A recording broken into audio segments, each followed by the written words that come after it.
It's very difficult to say why music should have evolved, because music doesn't fossilise. But it seems to me that one very good candidate capacity for underpinning our complex sociality is the emergence of music, which might put music back to the origin of our species. It might be that humans and music co-evolved. It could, of course, be that music is something that comes once we're human. I suspect, however, music gives us a bit of a kickstart in getting to being human.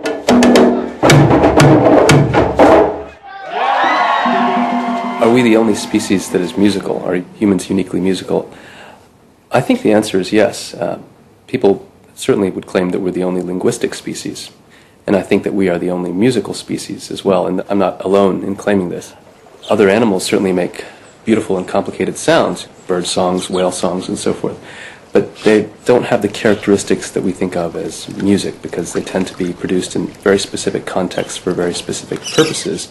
Birdsong, for example, occurs at certain seasons, certain times of day, related to certain hormonal changes in the brain, serves a very specific function having to do with defending a territory or attracting a mate, is typically only made by males. And these sorts of features are quite different from what we think of as human music, where both men and women make music. We make it from a young age. We don't have to do it at certain times of day or certain times of year. We can do it on any number of occasions for a huge variety of functions. I think music, as we commonly think of the term, is uniquely human. I'm going there to see my father.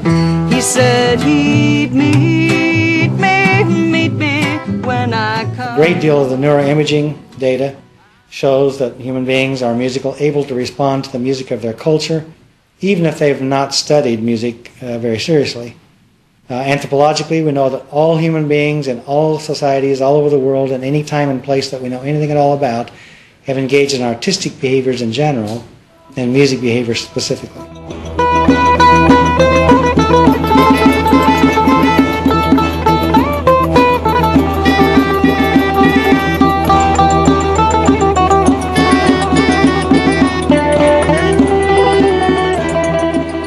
There's a literature that suggests that before we learn to speak, we engage in a whole range of music-like behaviours. For example, babbling is a precursor to speech, and if you listen to infants babble, it's quite musical. They experiment with pitch, so they do glides and squealy noises,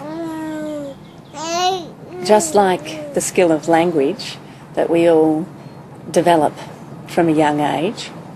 We also have the capacity to develop musically. I think the difference is, though, that when we're growing up, we're all surrounded by everyone speaking all the time, and we're required to do that and engage, and so we all become expert at language, if you like. Take the positive aspect. Whereas in music, if you're not in a musical program from a young age or exposed to a strong musical environment, then you may not go on to develop your skills to the same level. However, if you are, as in the case of a musician, then that shows that in fact you can.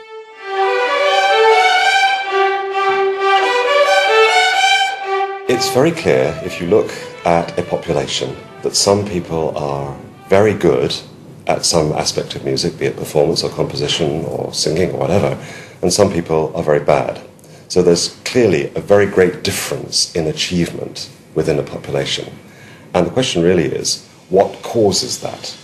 Now, some people have the view that there are innate differences between one person and another, which actually explain why one person is good and another person is not so good.